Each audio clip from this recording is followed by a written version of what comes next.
પહેલા પેપર 6 દાખલા number 22 ટાવરના પાયાથી 30 metre દૂર રહેલા જમીન પરના એક બિંદુથી ટાવરની ટોચના ઉચ્છેદ કોણનું માપ 30 અંશ છે તો ટાવરની ઊંચાઈ શોધો.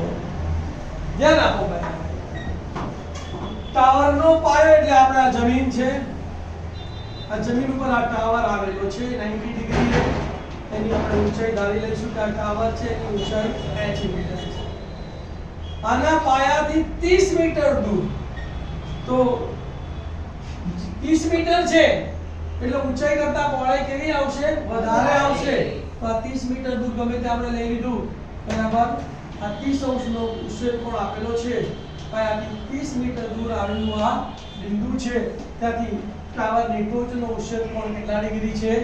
30 ડિગ્રી છે. તો ટાવરની ઊંચાઈ નામકરણ સંસ્કાર વિધિ કરી દઈએ, A, B અને C. હવે આકૃતિનું વર્ણન કરી દઈશું. તો બે બાજુઓનું વર્ણન, કર્ણનું માપ આપ્યું નથી કે શોધવાનું નથી, એટલે એના વર્ણનની જરૂર નથી. શું લખીશું બોલો?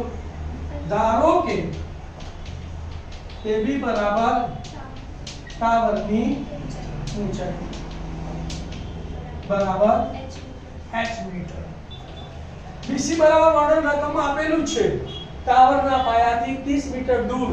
શું લખીશું બોલો?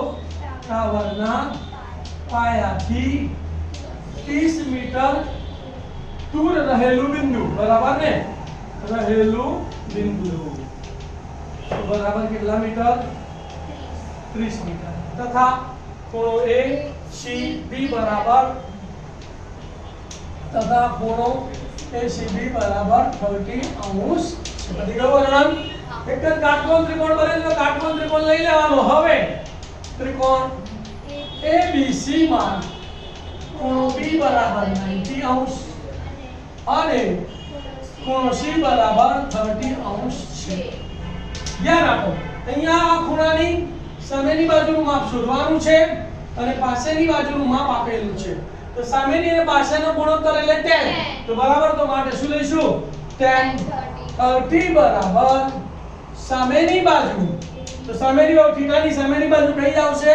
AB છેદમાં પાસેની બાજુ, થીટાની પાસેની બાજુ કઈ આવશે? BC. tan 30 નું મૂલ્ય કેટલું છે બોલો? 1/√3. AB એટલે h અને BC કેટલા છે? 30. કેવો ગુણાકાર કરીશું? ચોકડી ગુણાકાર. તો માટે √3h બરાબર 30 એકા √3 અહીંયા ગુણાકારમાં સામે જાય તો આ 30 માં 3 સમાયેલા છે, તો એની જગ્યાએ શું લખ્યું? 10 ગુણ્યા 3 અને 3 ની જગ્યાએ √3 ગુણ્યા √3.